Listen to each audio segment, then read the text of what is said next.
नमस्ते बच्चों, कैसे हैं आप सभी? मैं आपकी अपनी कहानी दोस्त।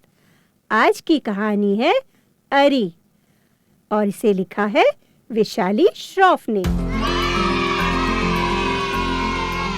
अरी, अरी।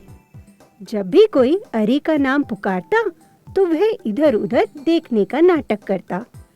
अरी को लोगों की भीड़ जरा भी अच्छी नहीं लगती थी। कुछ लोग अरी को डरपोक कहते तो कुछ शर्मीला। अरी समझ ही नहीं पाता था कि लोग उसे ऐसा क्यों कहते हैं। एक दिन की बात है, टीचर कक्षा में आई और बोली, हम शेर और चूहे की कहानी पर नाटक करने वाले हैं। जो बच्चे भाग लेना चाहते हैं अपना हाथ ऊपर उठाएं। बहुत सारे बच्चों ने अपना हाथ ऊपर उठा दिया। अरी ने भी अपना हाथ ऊपर किया, मगर जरा धीरे धीरे। अरी को अभिनय करना, वेशभूषा पहनना बहुत ही अच्छा लगता था और अब तो उसका शेर बनने का बहुत बहुत मन कर रहा था, क्योंकि अरी की माँ ने उसे बताया था कि तमिल और हिब्रू भाषा में अरी का मतलब होता है शेर। पर अरी दूसरे बच्चों की तरह नाटक में भाग लेने के लिए ना तो उछला था और ना ही चिल्लाया था, इसलिए किसी ने भी उसका उठा हुआ हाथ और दबी दबी आवाज नहीं सुनी। टीचर ने ध्रुव को शेर के अभिनय के लिए चुन लिया और माही को चूहे के लिए। टिस्टा और कनव बन गए शिकारी। कुछ और बच्चों को भी जंगल के दूसरे जानवरों का अभिनय करने के लिए चुन लिया गया, पर अरी को कोई भी जानवर बनने का मौका नहीं मिला। नाटक का रिहर्सल करने के लिए सारे चुने हुए बच्चे और टीचर स्कूल के ऑडिटोरियम में चले गए। अरी भी चुपके चुपके से उनके पीछे पीछे गया। बिना आवाज किए उसने धीरे से दरवाजा खोला और अंदर झांकने लगा। बच्चे नाटक का अभ्यास कर रहे थे। शेर बना हुआ ध्रुव बोला, तुम छुटंकी फुटंकी इत्ते से चूहे, तुम्हारी हिम्मत कैसे हुई जंगल के राजा के ऊपर इस तरह फुदकने की? अरी सोचने लगा, यह तो बिल्कुल भी शेर की तरह नहीं बोल रहा। चूहा बनी हुई माही बोली, मुझे माफ कर दो ओ जंगल के राजा।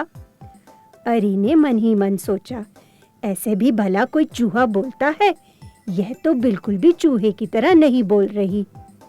अरी का बहुत मन कर रहा था कि वह भी नाटक में हिस्सा ले, पर वह टीचर से कहे कैसे, यही वह समझ नहीं पा रहा था। घर जाते जाते अरी नाटक के बारे में ही सोचता रहा। घर पहुंचते ही अरी ने शीशे के पास वाले खूंटे पर अपना बस्ता टांगा और अपने आप को ध्यान से शीशे में देखने लगा। फिर वह झटपट काम में लग गया। उसने मेज पर रखे एक पीले कागज के लिफाफे को उठाया और उसमें बड़ा सा छेद कर अपने सिर पर पहन लिया और काले स्केच पेन से अपने होठों के ऊपर पतली पतली मूछें बना डाली। उसने एक सलेटी जुराब निकाली और अपने हाथ पर पहन ली। फिर उसने पंजों की तरह अपने हाथ फैलाए और नुकीले दांत दिखाने का नाटक करने लगा। वह दहाड़ा, गुर्राया, फिर अपने हाथ पर चढ़ी जुराब को देखकर बोला, तुम छुटंकी फुटंकी इत्ते से चूहे, तुम्हारी हिम्मत कैसे हुई जंगल के राजा पर इस तरह फुदकने की? और फिर वह और दहाड़ा और गुर्राया। अचानक उसे एक पतली सी आवाज सुनाई दी, मुझे माफ कर दो ओ जंगल के राजा, आप बिना हिले डुले लेटे हुए थे। मुझे लगा कोई चट्टान है, कृपया मुझे मत खाना। यह आवाज अरी की मम्मी की थी। वह कमरे में अपने घुटनों पर बैठी हाथ जोड़े चूहा बनने का नाटक कर रही थी।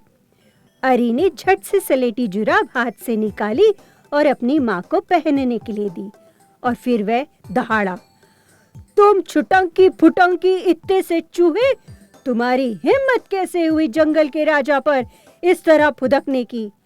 पतली सी आवाज में माँ बोली, मुझे माफ कर दो ओ जंगल के राजा, आप बिना हिले डुले लेटे हुए थे। मुझे लगा कोई चट्टान है, कृपया मुझे मत खाना।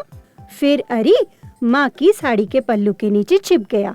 जैसे कि वह शिकारी के जाल में फंस गया हो, और चिल्लाने लगा, बचाओ बचाओ, मुझे इस जाल के बाहर निकालो, नहीं तो शिकारी मुझे चिड़ियाघर ले जाएंगे, बचाओ।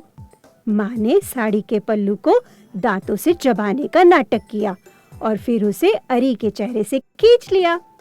अरी गुर्राया, मैं आजाद हो गया, मैं आजाद हो गया, मुझे बचाने के लिए बहुत बहुत धन्यवाद मेरे दोस्त।